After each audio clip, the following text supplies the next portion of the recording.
Talk a little football, and we're joined now by Samaje Perine, former Oklahoma running back, and he's getting ready for the draft and everything that leads up to it. Samaje, Tiki Tierney, how are you today, man? What's happening? Doing pretty good. Doing pretty good. Well, here's what good to hear. Here's what I recommend: throwing a little footage of my partner Tiki from his prime, and emulate that, and you'll make a lot of money in the NFL. Can you do that? Absolutely. The only thing, Samaje, you got to lose about 40 pounds because you're a big runner. I was like 200 pounds when I came into the league, but I went through the same process you did. So what's it been like? Obviously, about to fulfill your dream, regardless of where you get drafted. But you've been to the combine. Right. I know you've been invited. I don't know if you've taken any of those visits yet. You've been invited to a few places. What's this like, man? Because it's gotten so intense nowadays. It's different than when I was coming up. But what's it like for you now? Oh man, it's extremely hectic, but I'm loving every bit of it. Just getting the love from all the teams, and just going through the process and enjoying it all the way. And I wouldn't have it any other way. Who was your team growing up? Who'd you root for? Honestly, growing up, I never really watched sports. I always liked to play out in the backyard, but as far as sitting and watching it, I couldn't really do it. It's amazing. Tiki says the same thing. Yeah. Us guys who weren't good enough to play like me, that's all I did. And guys like you who actually make it, you didn't watch. Yeah, but you played, right? You played growing up. You were, little league and everything else, and then obviously high school. And when did you know that you were good, I guess is the best way to put it? Because at some point, everybody always realizes, yeah, I'm pretty good at this. When did you know? Probably my sophomore year of high school, first year on varsity, started making plays and started getting calls from colleges, and I figured this could take me somewhere, and here we are today. There you go. Talking to Samaje Perine, former Oklahoma running back. He's with us here on Tiki and Tierney. Getting to know him a little bit. Now I know a lot of the interviews and everything else that are going on in your life right now are intense. What do they ask you? They ask you about your receiving ability, because I know that's one of the big components of being a running back in the National Football League. Mm-hmm. Now, you when I came in 20 years ago, you didn't necessarily have to be a receiver. Nowadays, it's almost like a prerequisite. What are they asking you as you go through this process? A little bit of that, just because at OU I really wasn't used out of the backfield as much. So of course they have questions about that, but the rest of it is pretty simple. They ask about background and where you grew up, and then they talk a little bit of football. Favorite run play, what we do on pass protection and all that stuff. So it's really simple, but definitely a big one is, can you catch? Yeah, no, it is. I mean, because so many offenses are predicated on throwing the ball nowadays. You need the running back to be an asset. You know what I would ask you if I was in these GMs or pro player personnel meetings with you? I'd say, how come you stayed in the game against Kansas when you rushed for? I mean, when you got to like 290 yards and 4 touchdowns, couldn't you sat down? For those who missed it, Samaje rushed for 427 yards and 6 touchdowns against Kansas. Why'd you stay in the game, man? Actually, that was not my call. So I went to Coach Gundy, the running back coach at the time, and I told him, I've had a great day, so I can sit down and let some of the other guys have a turn. But my entire offensive line, led by Ty Darlington, was not having it, and as soon as they heard it, they said, no, it's not happening. We're this close. You're going to get this record. So, I gave in to them, and I had to stay in. Was any of that motivated by because the record was set just before Melvin Gordon, right? Yep. Mm-hmm. The week before. Was any of that motivated by Melvin Gordon's crazy day a week before?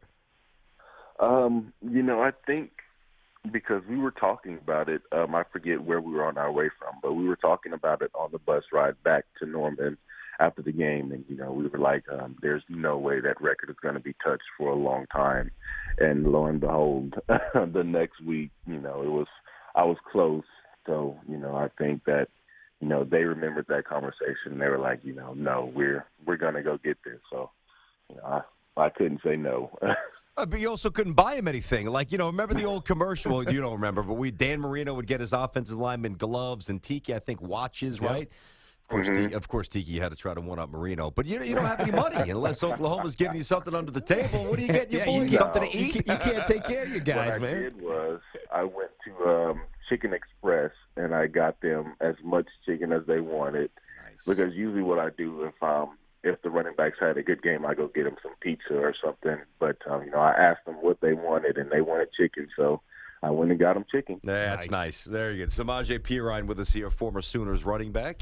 Obviously, a question always gets asked, I'm sure, about your running back mate, Joe Mixon. What has been your typical response when people ask you about him? Because, look, you're not your brother's keeper, so I'm not asking you to atone or ask or answer for him at all. But what do you say when people ask you about him? I just say what I feel. And, honestly, he's one of the best teammates that I've ever had. And, just the bond that we've accumulated over these past couple of years that, it really can't be broken. I don't really have a negative thing to say about him. I know the situation, and I know that it's very unfortunate for him. But, I can see past that, and I can see, who he really is, both on and off the field as a leader in the locker room. And he's probably one of the best that we had. So, Marcia, let me ask you this. For the people who can't ask you this question, when you say that, he's a great leader and he's a great teammate and all the, you speak very highly of him, listen, everybody has a weak moment, but that's a moment that, that's a criminal act. Aside that it's against a woman, it's right. It's just utterly unacceptable. How do you distinguish between a good person doing something wrong, just having a really egregious moment, versus somebody who might not be a great character having a similar moment? Why are you so confident he's a good guy? Just because, I'm around him, and, I see how he acts when he's out, and, that moment really doesn't, describe him as a person, just because, I know what really happened, and I know the behind story and everything. So, I I can't say that, what he did was right or what he did was justified. But, I can say that, I've seen him in other situations where he's handled it like an actual adult. And, going forward, I think, if there was, another situation like that, he would handle it better just because, he didn't really know how to react because, he's never been in a situation like that. And, he's fresh out of high school. So, you don't know how many spotlights are on you. So, he handled it immaturely, but he learned from it, and he's grown from it, and he's a different person now. You seem like a really mature young man with a great perspective and a great future, on and off the field. And I almost hate asking this because I know it wasn't you, but something you said caught my eye, and I wouldn't be doing my ear. I wouldn't be doing my job if I didn't follow up. When you said that you know what really happened, is there stuff on the tape that we didn't see? Because what we saw was him hitting a woman. That's what we saw happen. Right.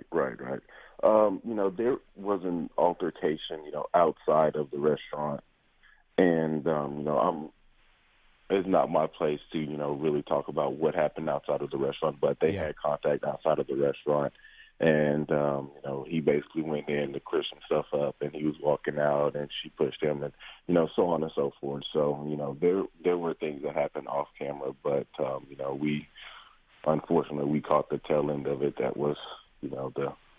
Yeah. I got you. The damning side. We caught the damning side, which is unfortunate.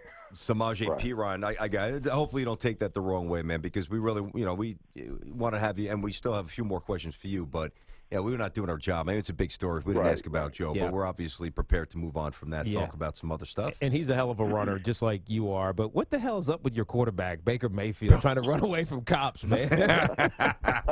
He's pretty quick. I know. Pretty elusive. I have no idea. I didn't even know about it until a former high school teammate of mine told me about it, and that was I don't really know how to talk about that. Yeah, no, I don't blame you. It's like you get caught in these compromising moments, and you don't react correctly. I think is the right way to do it. Is he a good leader? You think he's going to be good in the NFL? I think he has a chance to be. You know, he's definitely going to be looked over because of his size. But he's a very scrappy dude, and I feel like whoever gets him, they're getting a hell of a player. Now, when you get drafted, and who knows when that's going to be, 3rd round, 4th round, 5th round. Well, what do you think, real quick? Do you have an expectation? Well, that and also where are they telling you, right? Where do you think you're going to go? Because they're not always right, obviously. I don't really have any expectations. I carry the same mentality that I carried in college. Don't go in with any expectations. Just work as hard as you can, and whatever happens after that is out of your control.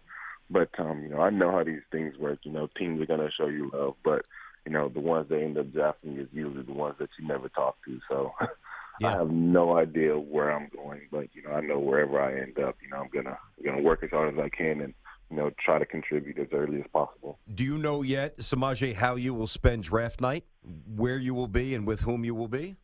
I will be in Austin with my family and my fiance. I like it. Hey, congratulations to you. Best wishes to her.